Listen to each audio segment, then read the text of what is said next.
the difference between hearing and listening. Something my father taught me years ago that I'm still using today. Welcome back to the You Auto Know podcast, where every episode is designed for you to become a smarter, safer, and more informed vehicle owner.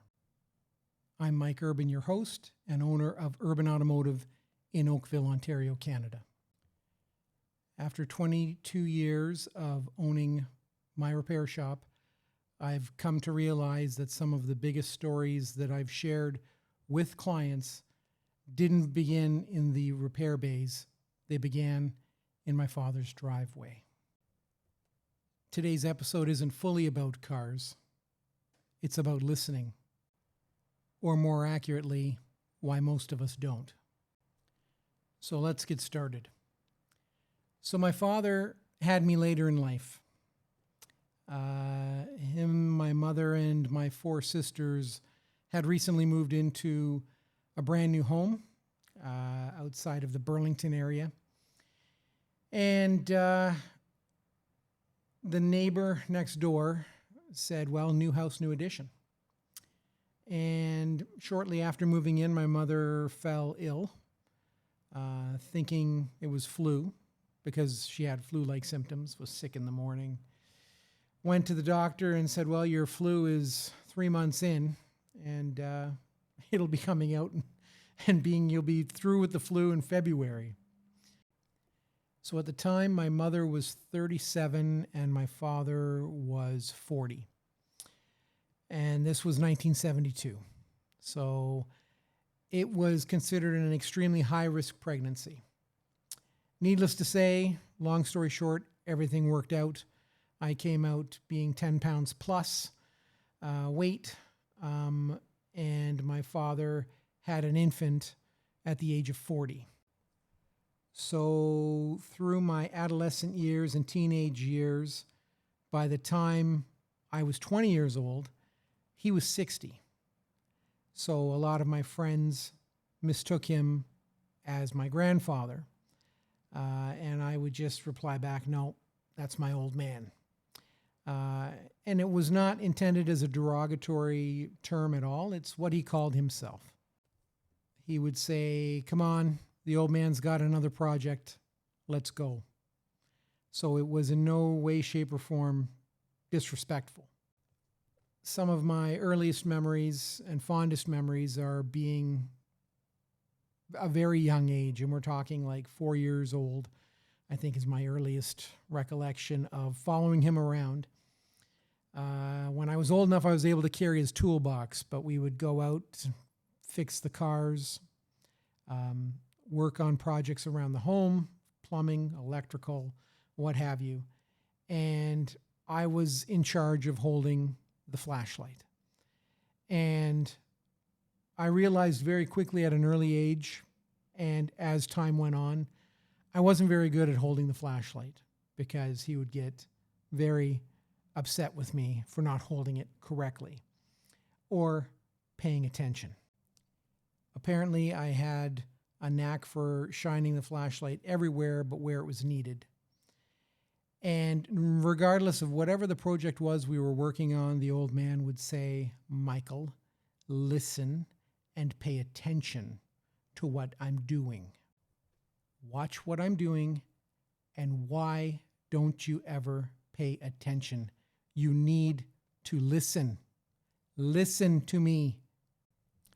Now, looking back, I realize now that it was just simply a way of keeping a young boy who's preoccupied with everything in the world other than the task in front of him busy, because I'm sure the old man was tired at the age of 60, verging on 60, to be dealing with an adolescent.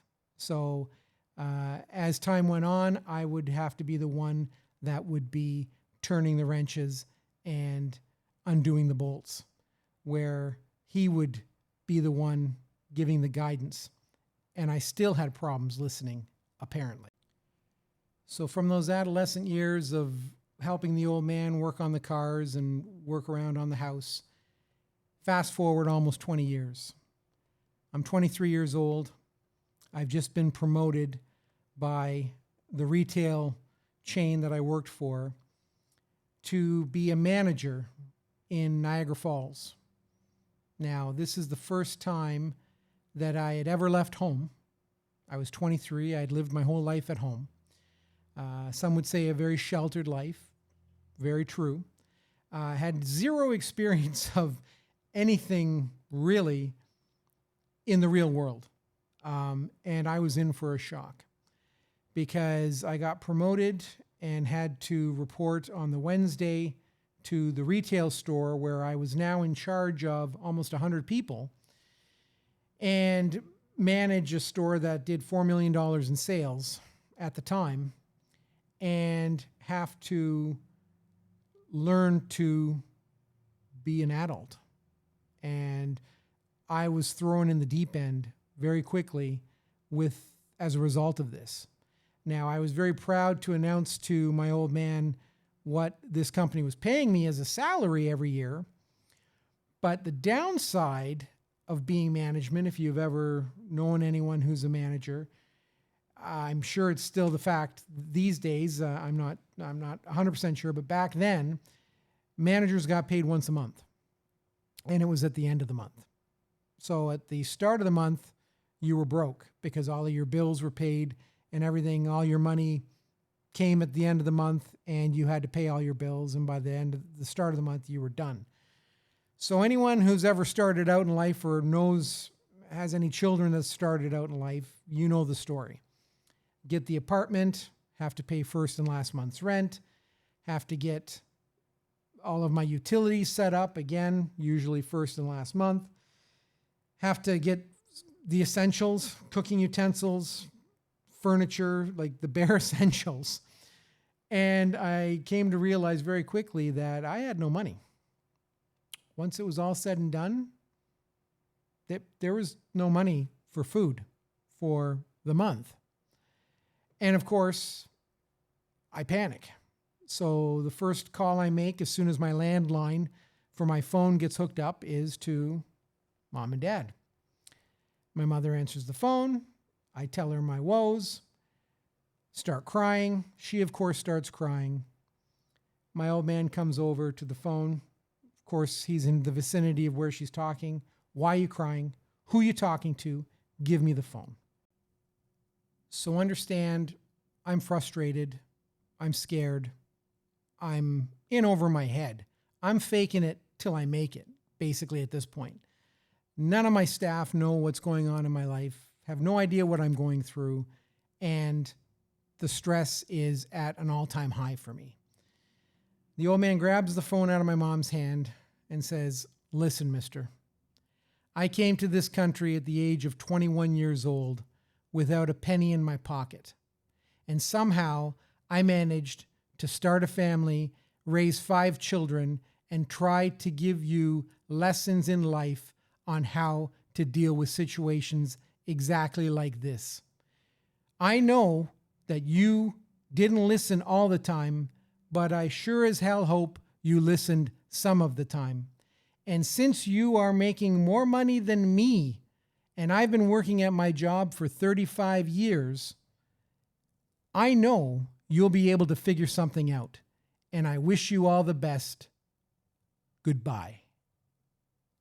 Click. Imagine that. Stunned like a jellyfish. Can't believe what this old man just did. For 15 minutes, I sobbed, and then started to come to the realization that he was right. I had to figure this out on my own. If he did it, I could do it, and I will do it. I realized that when I became a manager, they also automatically gave me a credit card. And this credit card allowed me to buy meals in the company restaurant. So I was very popular at the store because The staff couldn't believe how much time was spending there because I was there for breakfast, lunch, and dinner. The restaurant staff loved me, but it also gave me an opportunity to meet all of my staff, form personal relationships with them, form bonds that are still being held in many cases today with a lot of them. And that never would have happened if my old man would have mailed me a check or wired me money. None of that. It made me stronger, it made me better, and it made me realize that listening is an important part of life. And often we just choose not to listen rather than take the advice or the knowledge that's being presented to us. So what does all of this have to do with cars? And why is it on this podcast? None of that applies to any vehicle you've ever driven. Well, let's fast forward 20 years, and here we are.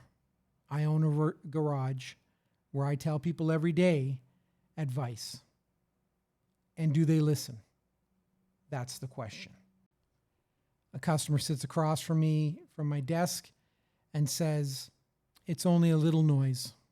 I'll wait. I'm sure it's nothing major. I'm sure it's nothing to be concerned about. I hope everything will be okay. I'll get through one more winter." Sound familiar? Yet their car has been talking to them for months. Lights on the dash, vibration, noise, smell. The car has been trying to tell you something, and you're not listening because you're choosing not to listen.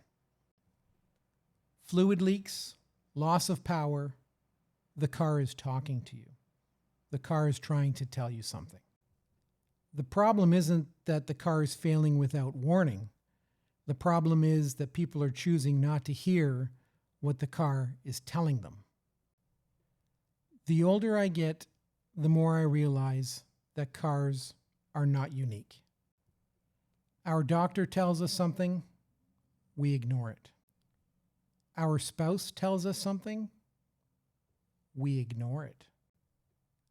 Our accountant gives us advice, we ignore it. And our mechanic recommends maintenance, and we ignore it. Sometimes the most expensive mistakes we can make begin with the words, "It'll probably be okay." So my father passed away in 2016 from dementia and Alzheimer's. But I still hear him every time a customer says, "I didn't think it was that serious. Gee, I wish I'd done that sooner." Every time I watch a minor repair become a major one, I hear his voice. "Michael, listen." The funny thing is, I finally am. Thank you for joining me on the You Auto Know podcast. If this episode reminded you of someone who taught you a great life lesson, please share it with them or share it in their memory. Thanks for watching. Thanks for subscribing. Until next time, safety first.